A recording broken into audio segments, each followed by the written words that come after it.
नमस्कार मित्रों, पिछले वीडियो में हमने घन के फलक का विकर्ण और घन के विकर्ण के बारे में पढ़ा था। घन के फलक का विकर्ण होता है a√2 और घन का विकर्ण होता है a√3, है ना। इसके बाद अब हमने ये देखा था कि जो घनी क्रिस्टल होता है उसके अंदर परमाणु इस तरह से उपस्थित होते हैं, कोनों पर उपस्थित होते हैं। फलक केंद्रित घनी में फलक पे उपस्थित होते हैं और फलक के साथ साथ कोनों पे उपस्थित होते हैं। और इसके बाद जो BCC होता है उसमें एक परमाणु बीच में होता है और बाकी सारे कोनों पे उपस्थित होते हैं।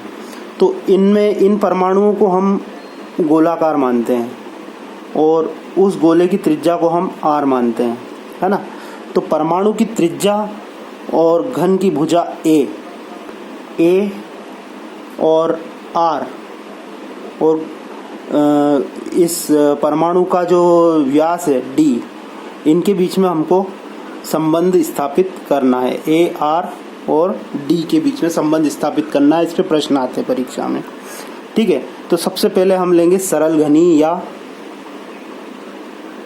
सिंपल क्यूबिक क्रिस्टल, है ना, SCC, या इसको सरल घनी लिख दें।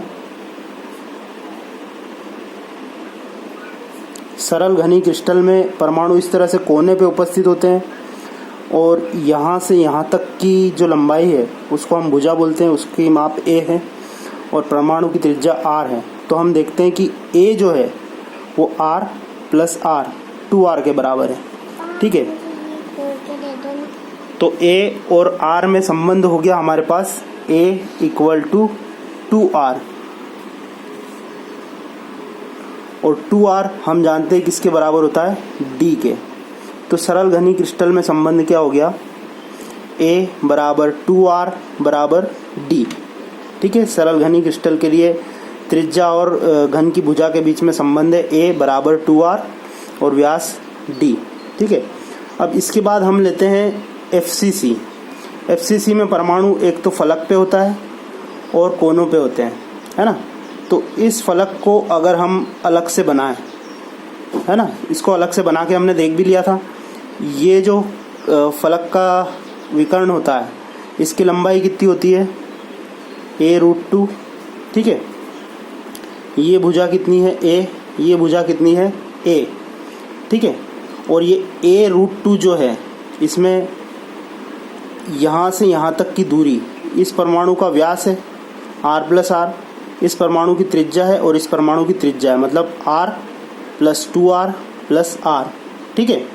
तो a√2 किसके बराबर हो गया, r प्लस इसका व्यास यानी कि 2r प्लस इसकी त्रिज्या यानी कि r।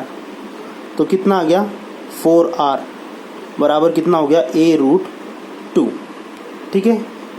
अब इससे हम एक संबंध और निकाल सकते हैं कि 2r = कितना हो जाएगा, a√2/2, ठीक है।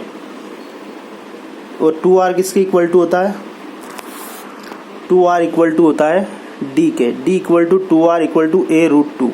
ये संबंध हमने कैसे लिया है, 4r बराबर a√2 है तो 2 को इसके डिवाइड में भेज दिया है, a√2/2 हो गया है, ठीक है।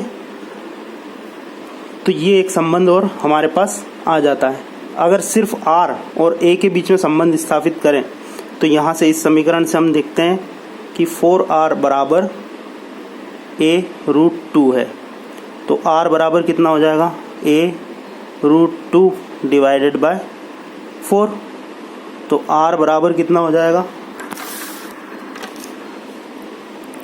इस a और इसको क्या लिख सकते हैं हम, √2 इंटू √2 और इंटू 2 लिख सकते हैं, है ना। √2 इंटू √2 कितना हो जाएगा, 2, और ये 2 वापस 4 हो जाएगा। ये √2 है, इस √2 से ये √2 कैंसिल हो गया। तो a = कितना हो गया, सॉरी r = कितना हो जाएगा, a/2√2।